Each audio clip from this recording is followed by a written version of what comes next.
Good morning.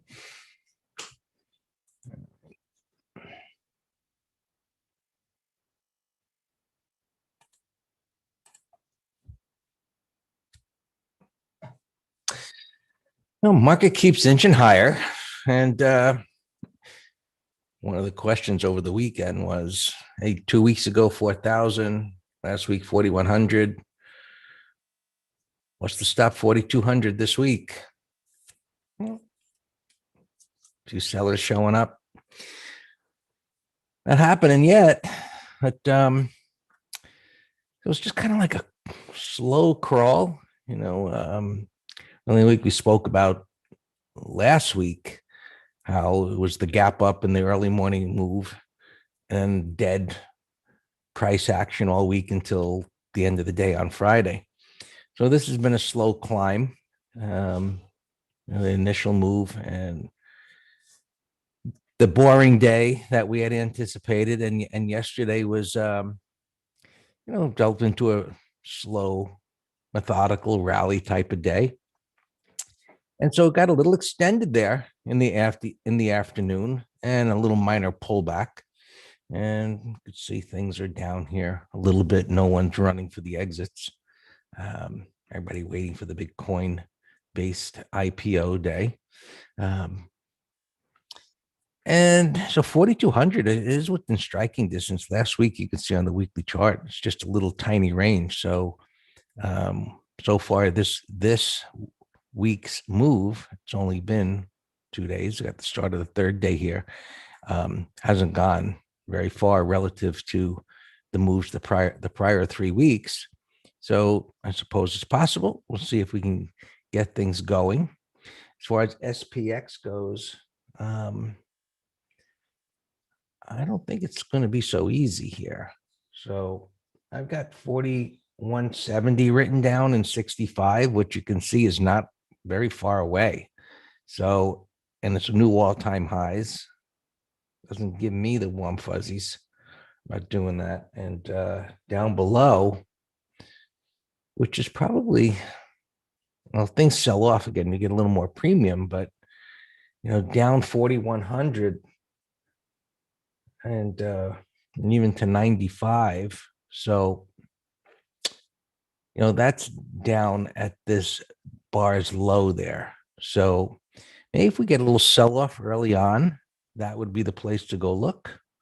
Besides the whole number at 4,100, there's a pretty big low open interest there. So, and then you can go a little bit below that, especially if it sells off a little bit. SPX 0 data expiration. But the trend is up and it's been strong. And so 65 and 70, I would say, is within striking distance. All right, futures. Going nowhere here. It's sideways. And there's been a lot of that lately, sideways, chop, chop, chop, boring. And then, you get the move, buy the dip.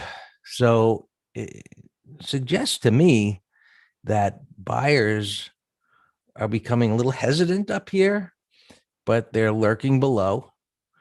And if it doesn't lurk, it's boring. It doesn't, get to them down below to pick up the shares again down at support. And we kind of just sit here doing nothing. And you can see pre-market things selling off a little bit. So not much of a dip.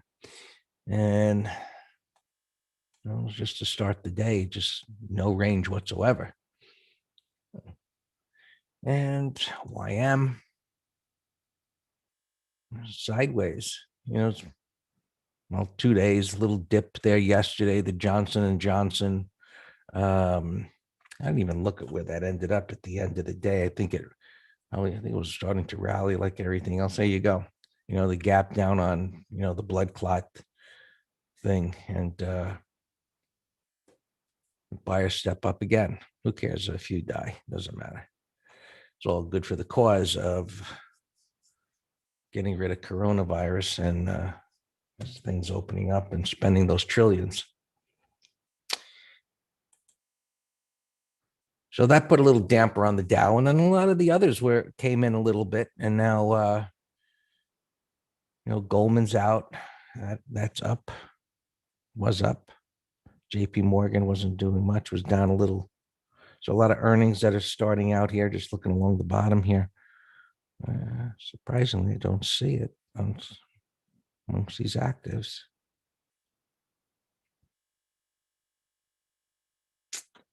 Oh, here it goes. Down at the end there. Just whipping wild back and forth. Okay. So NASDAQ has been the leader. The Qs made new all-time highs yesterday. Joining the party there. So more things firing on all cylinders. Got a little bit of a range expansion. And so down below yesterday's low is someplace we should not see. The NASDAQ futures approaching today, especially to close below. But, the wide range bar, as you know, been here a while, is a momentum move in a smaller time frame, which creates a price void. And these pivots down here are formed overnight. If buyers are going to continue to show up, it's going to hold that level. And so notice a little while ago, that little pop to the upside in an immediate reversal back down below the new high bars low. So that's a short-term concern. It's only an intraday chart, but the depth of retracement and breaking below the lows there. Buyers are going to be a little hesitant to be aggressive until that begins to dissipate. So now, right, the Russell, right, what was the leader on the way up? Can it bring up the rear? And you can see the mess that's been going on here, whipping back and forth, back and forth. And yesterday closed with a bottoming tail bar. So be watching to see if it can clear this, because this just might be where the money rotates into. And we get a little bit of a pop as this comes up here. But as the others have reached, up high, and this hasn't moved, clearly relative weakness. But if the others, well, sometimes this one goes in the opposite direction. When I was going to say, I don't know that this one can go up very much while the others start coming down.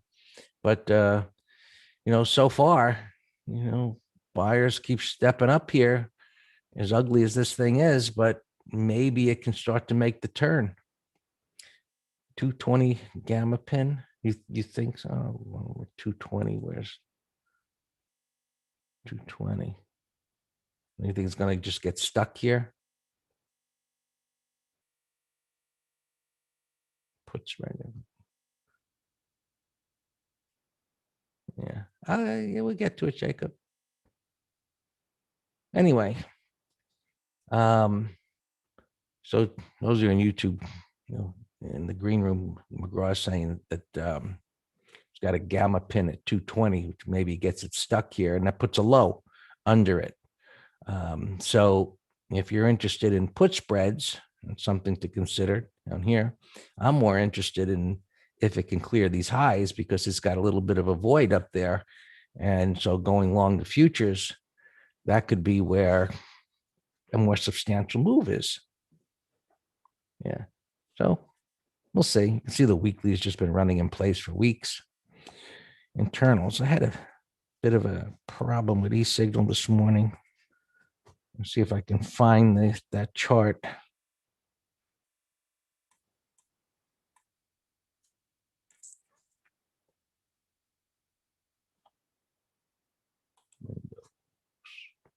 Windows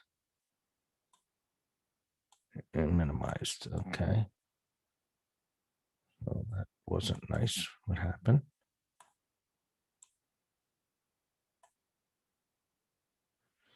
So we still do not have a bearish signal. And now, so in the coaching last night, we were looking at this as we scanned through different sectors. And so we've got the breath kind of inching lower here, and in a market that's going up. And historically, that isn't a good sign because you've just got this limited participation.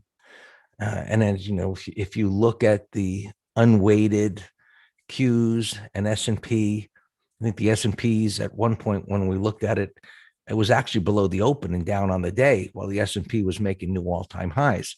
So you've got those weighted stocks that are pushing the market higher. So a few stocks pushing the market higher, but there's lots of bottoming patterns.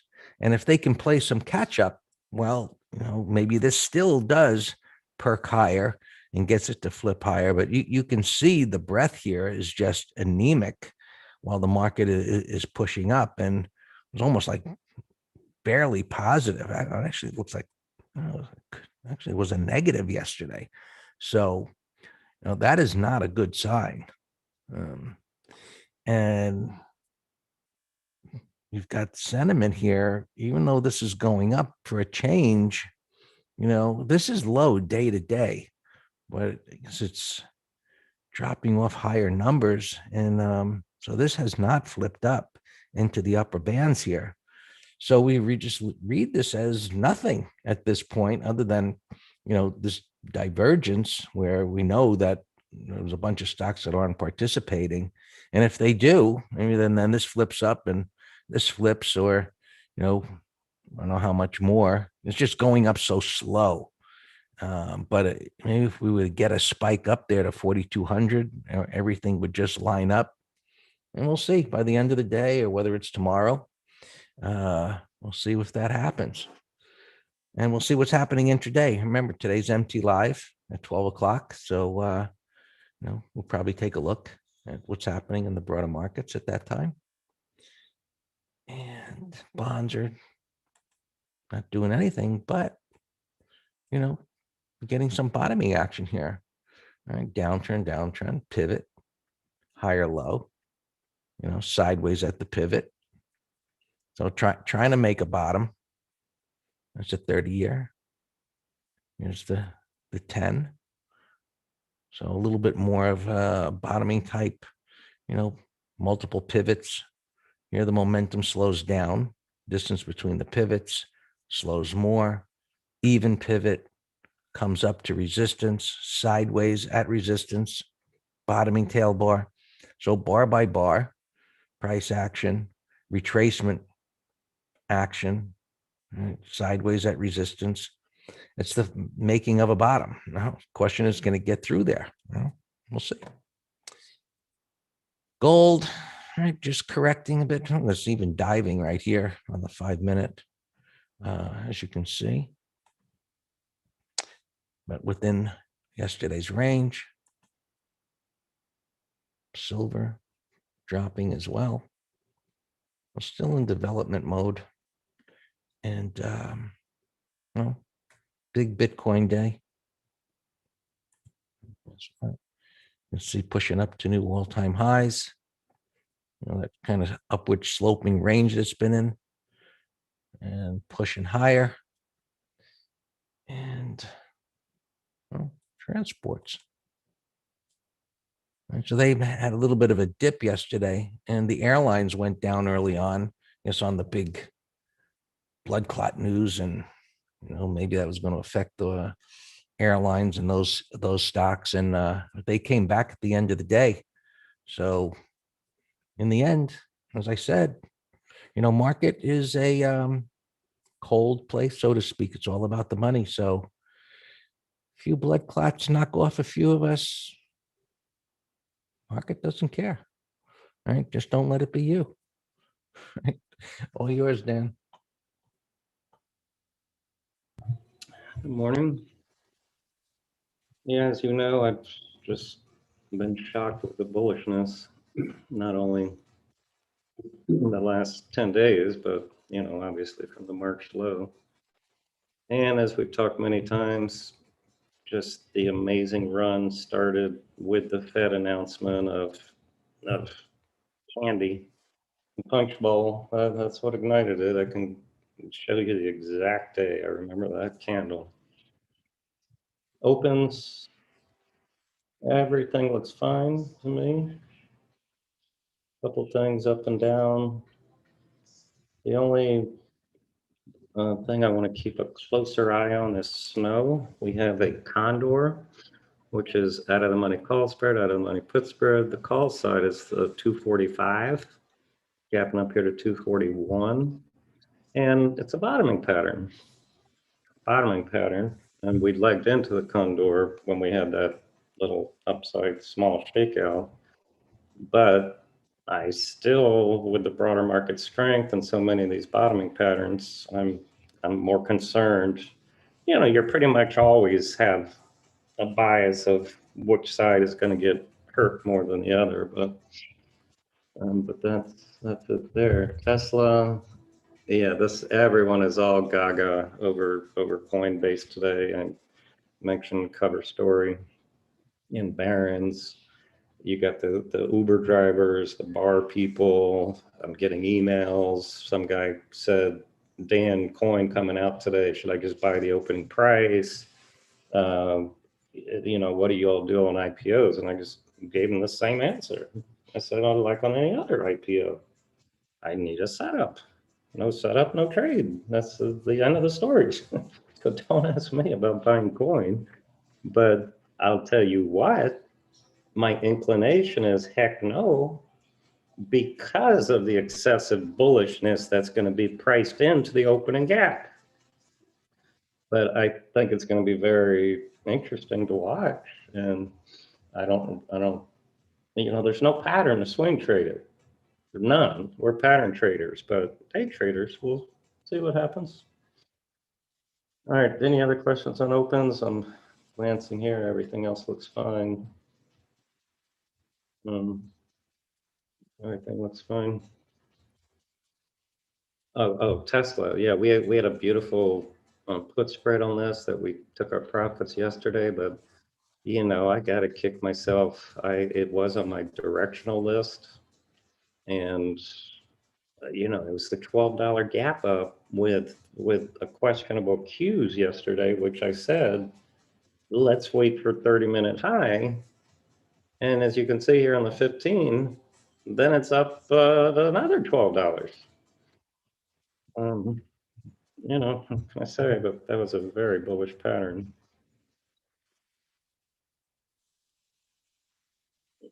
Let's see here.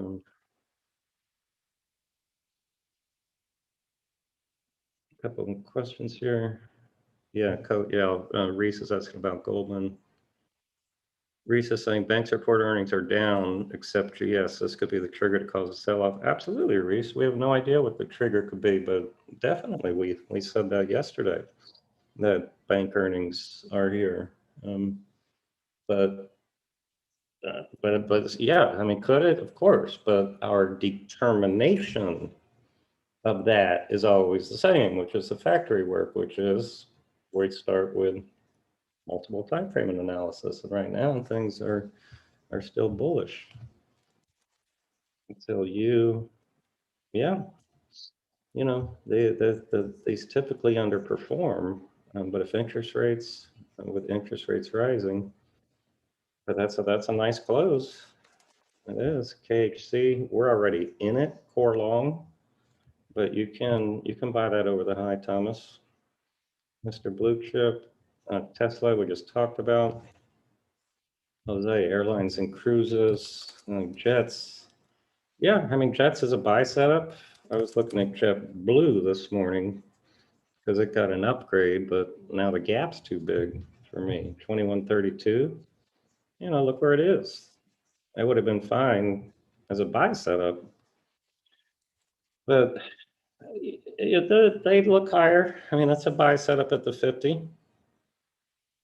That's actually not bad at all. Let me put Dow on the list. I'm not going to sit here and go through all the airlines, but it's. I was watching cruise ships the last 2 days, and yeah, it's a trade. It's not a core trade or anything, but it's a buy setup in a big fat trading range. I always got RCL on my other computer, so CCL, no, that's garbage. NCLH. Not bad. I think RCL may be a little better, but yeah, they're watches. G and W ascending triangle. No, there's no ascending triangle there. I have no idea what you're looking at, and that's a garbage trading range. So I have zero interest in that. What I did post as a, where are you? This one's not an ascending triangle, ascending, but this is a symmetrical triangle. See the downtrend line going with the declining 20. See the uptrend line at the 200. So now it's getting tight into the apex and gapping up. So I like NEO as a long, and I gave it 30-minute high just as an arbitrary entry. We'll keep an eye on it for an alternate entry. Jose, you're killing me here, man. You got a lot of big lists there. Now then I can't get through my own list. BSX, yeah, BSX, no, BDX, but yeah, BSX, deep retracement. You can buy over these 2 bars highs. BDX here was one we found in coaching last night. Another bottoming pattern, 1, 2, 3, bullish close.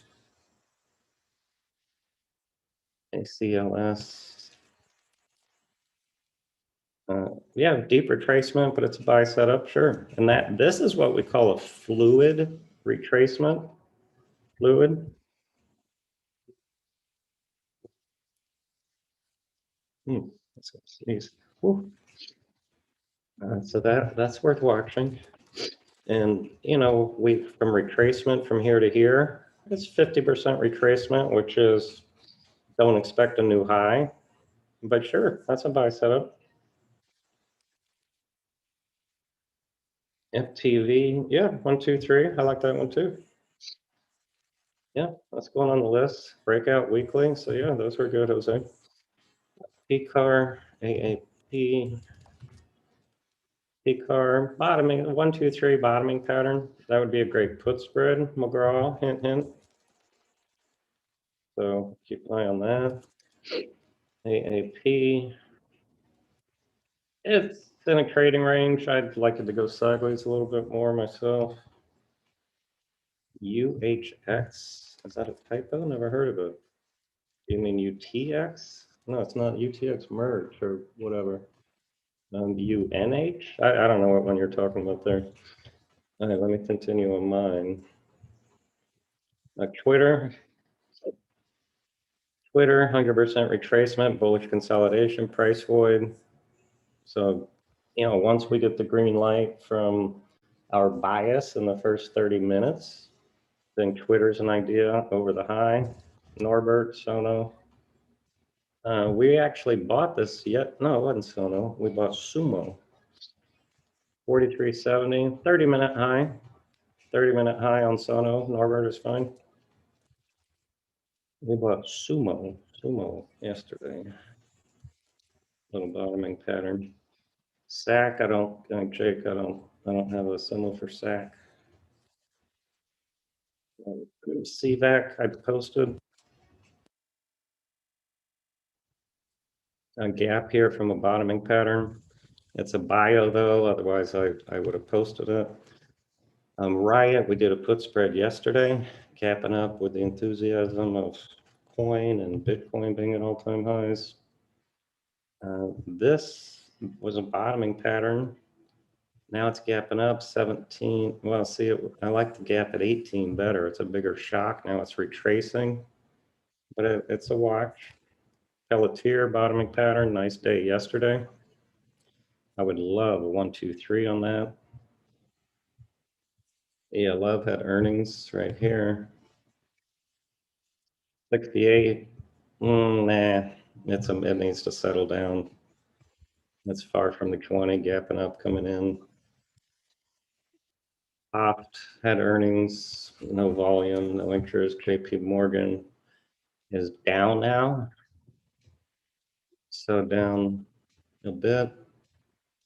WFC earnings, was down, now it's pretty neutral. Goldman is up, so that is a bullish one, but it's slopping around. So when they slop like this, it's just saying more indecision, and I want more time for them to chill out.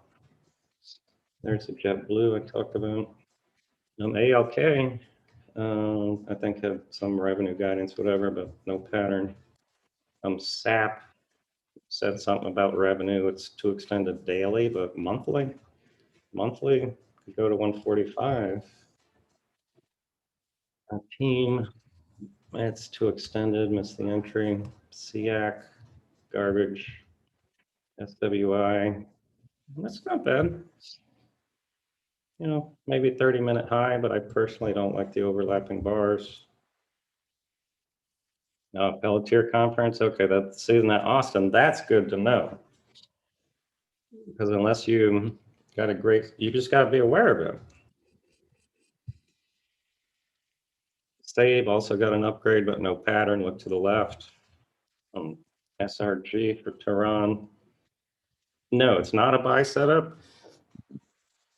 We have a specific definition for buy setup, which is it has to be in an uptrend and then pull back to support and reverse. Like JetBlue is a buy setup, see? Then an uptrend, rising 2050, reversed on support. And that other one doesn't mean you can't ride the elevator back up, but no, it's not a buy setup. That's my X alarm. I've been watching for this one for the turn for many days. We're definitely not doing it here, but hey, look at snow, bottom right. So we still have that condor TIF that, you know, I said I did nothing with. So that's good that it's coming in. Now my nervousness can abate a little bit. But yeah, let's keep an eye on X. X. And Gulf, garbage, bullish gap, or garbage. I don't, it could be a day trade, John. 10, 15-minute high, whatever, but yeah, look at IWN's playing catch up now a little bit, at least in the 15-minute chart relative to the Qs were the all-star yesterday. Remember Facebook was selling off? I said, hey, call spread for Friday if it got a